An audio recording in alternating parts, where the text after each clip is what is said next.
I finally bought a magnetic powder to try the swirl method. Only one, unfortunately. I didn't realise both powders need to be magnetic. However, regardless of that, I forgot to use the magnet on one of them. This one. And yet this one looks better than this one. So let me show you what went wrong. Hello and welcome back to my channel. Today I am going to attempt what I am calling the swirly method. I don't know whether I've made that name up. Let me know if you've already heard of it. Whether you've heard the name swirly method or not, you may have seen the method. I saw this method on Facebook originally. I don't know whether the person who did it on Facebook has a channel, because you can't self-promote on Facebook. Not within the resin groups anyway. You can obviously in your own page. If you see this and recognise this as being you who put this on a Facebook group, let me know so I can credit your channel if you have a YouTube channel. Alright, so mistake number one. I didn't realise that this technique uses cat eye powders. So at first I am trying with just basic mica powders. And being that this is the first time I'm trying this technique, I have some mixed results. To be fair, even though I'm not using the cat eye powders, a couple of them don't turn out too bad. We start by putting down a clear layer, not quite full, just a tad underpoured. Then we put a line of, well, I'm using grey here.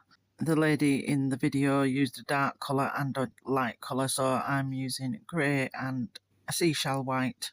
We just put a line all around the back and top of the head and tail.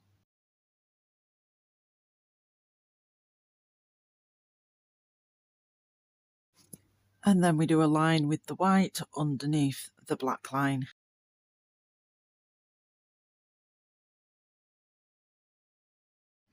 And then we swirl them together.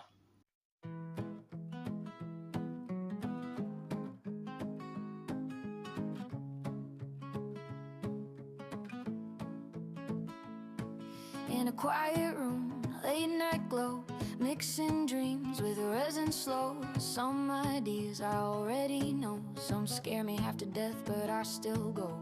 Epoxy waves and UV light, trying to get it wrong to get it right. Hands not perfect, that's okay, every mark's part of the way. I step outside what feels safe and known, build something beautiful on my own. If it breaks, I'll show you why. If it works, we'll both fly. I make it with a heart, every part. Looking back at the video, it looked fine after the first swirl. I don't know why I felt the need to go and swirl it again and ended up ruining it. But these first two are just practice pieces, so not to worry. Okay, so I do it again, and I haven't cured the first one yet. I'm just practicing the swirling. I'm not too concerned about curing these. I will cure them because then it's easier to just pop the resin out. But I'm just getting practice at swirling. Love in the mess, love in the art. If I say I should have, you'll understand. If I can't fix it, you still learn from my hands. Made with the heart from the start. This is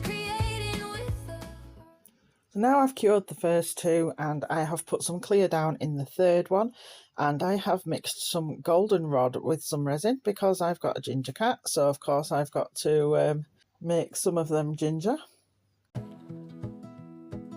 Some days smooth, some days rough, some days yeah, some days that's enough, but every pour, every try has a reason, has a why. If I find the way it's meant to be, I'll teach you step by step with me. If I don't, at least you'll know what not to do when you go.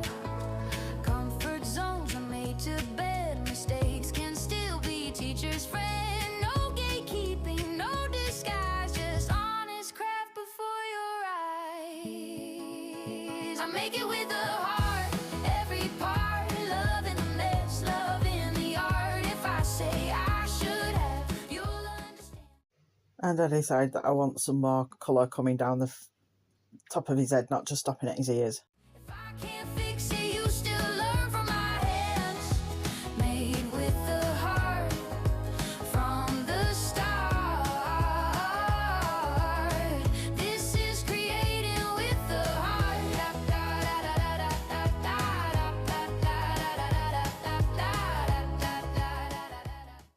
Again, I might be overdoing the swirling here. Okay, so I'm not going to back coat the first two, but I am going to back coat the ginger one with my white pigment from a basic pigment set. I'll link all the products in the description.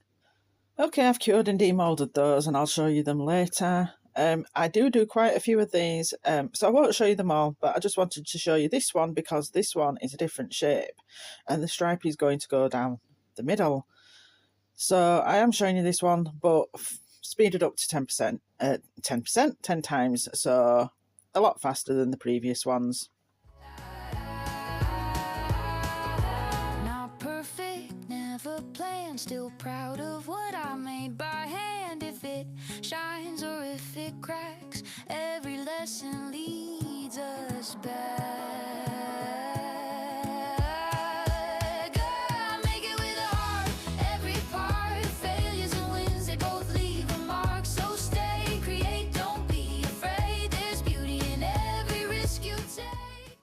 So here are the first two that I didn't back coat.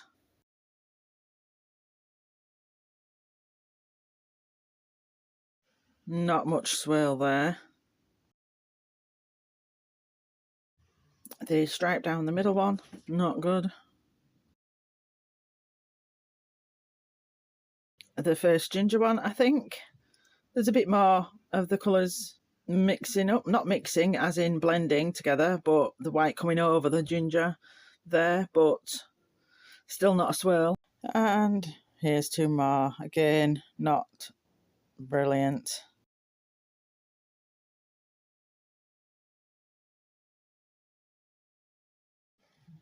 And another one. And that was going to be the end of the video, but there is more to come. But before we get on to that, I just wanted to show you this handy tool for opening keychains. And I can't remember which channel I saw it on, but it is brilliant for opening, especially the really stiff key rings, and holding them open for you while you thread them onto your bag or your keys. If I can find where I ordered it from, I will either link it if it's Amazon, or just tell you if it's Temu, for example. Okay, so I rewatched the Facebook video a couple of times and realised that you need to use cat eye powders. The problem is on the video, whatever they're using, they're doing it from a nail polish bottle. Now, because I'm only experimenting, I didn't want to spend a fortune, so I only bought this one for, I think, about £5. Otherwise, it involved buying a set for nearing £30. But with hindsight, I'm presuming that both of their colours were cat eye. So I think I'm still not going to get this right because I'm only using one cat eye powder along with a normal mica powder. But there is an interesting result to come up. So stay tuned for that. Okay, I have jumped ahead, so let's watch some swirling. Didn't go too bad at the start, but then I couldn't get the white to go as a stripe into the black. I ended up more just pushing the black around, so going back over it again, and yeah, it's just getting worse, isn't it? Let me know if you can see anything moving, because I can't. But wow, look at it shimmering.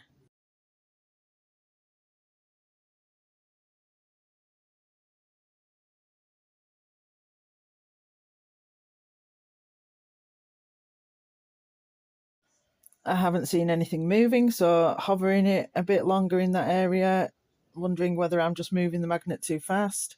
But no, I didn't see anything move on this one. At this point, I've rewatched the video again, and this time I've realised that she is leaving a gap between the two stripes. So I've put the cat eye down, And I thought I would just let you watch me put the white down with a space in between.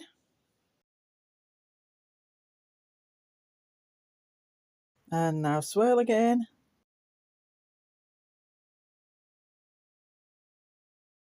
This is looking a bit better, but with too much clear in between. Let's see how the magnet does.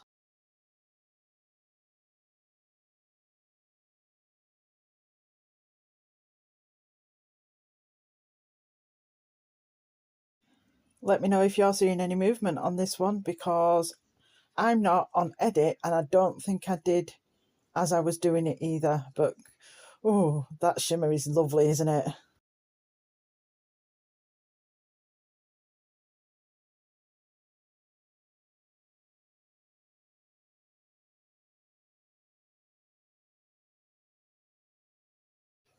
Okay, I'm back in this one in white again, but the Amazon listing actually says the words chrome and chameleon in it. So after this one, I do a couple more backed in black. So let's jump ahead. Okay, I've poured another, so let's swatch this swirl again.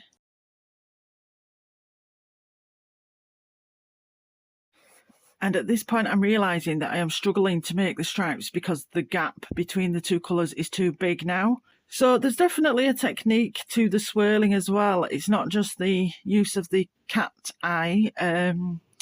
It is about getting the gap. Or do you even really need the gap? Is that just the way that lady prefers to do it? If you're struggling to merge the colours because of too big a gap, you need a smaller gap, obviously, or no gap. I'm loving the swirl on the tail, though.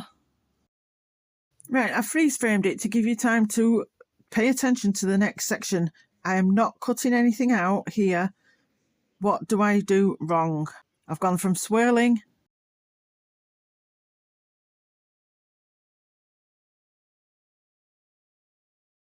to curing. The only editing I did there was change the camera angle. I did not cut out anything. I forgot to use the magnet. So let's see how that one turns out. Okay, I'm just going to back it in black now, so let's jump ahead again. So that one was going to be my last one until I realised I'd forgotten to use the magnet, so I'm going to do another. Let's jump ahead again. I'm pretty sure this is the last one I make, so let's watch the swirling for one last time.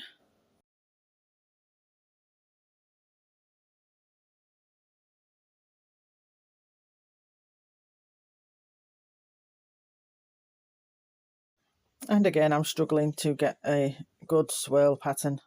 And I'm pretty sure on this one, I do see the magnet move the resins, the colours.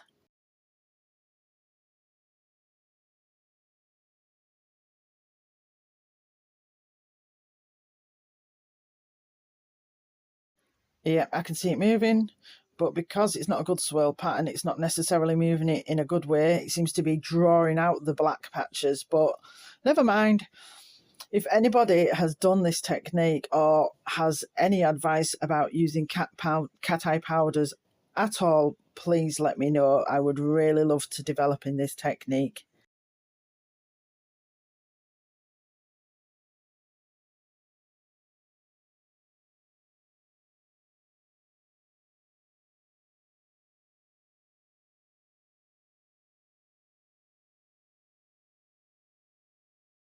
Now I'm putting more white in to try and make some more stripes. I'm just going from bad to worse on this one.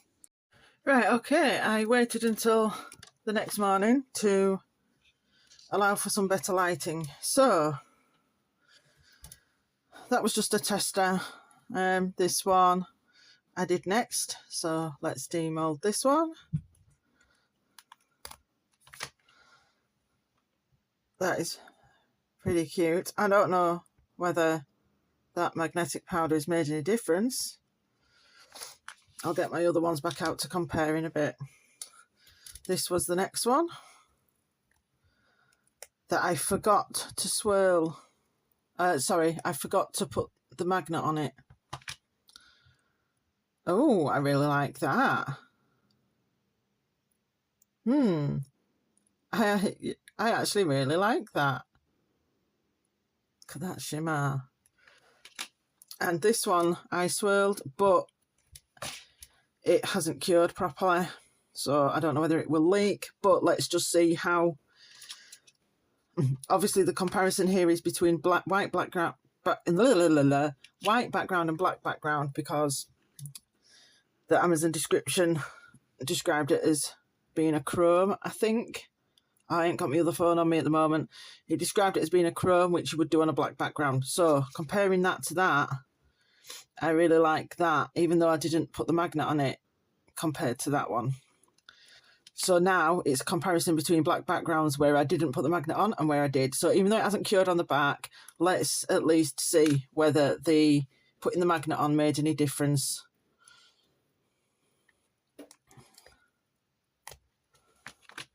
Now this one, I did go a bit over the top trying to add more white, because I didn't feel like when I was swirling it, I was making the white shape come up enough to make the stripes. So I put more white on and I ended up ruining it anyway.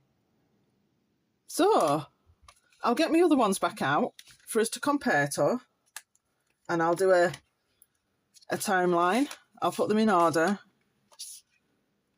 and we can see how the magnetic powders compared to the non-magnetic powders. And I do think that there is a technique to the swirling bit as well. So magnetic powder or not, this one would have been ruined. But we'll see how I progressed or didn't progress. Okay, so these were my first two tests, just to practice at the swirling.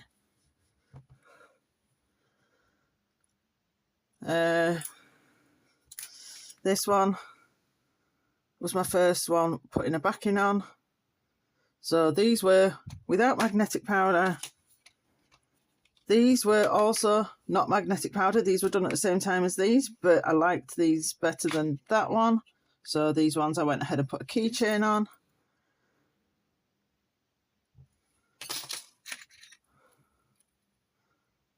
I think out of these ones,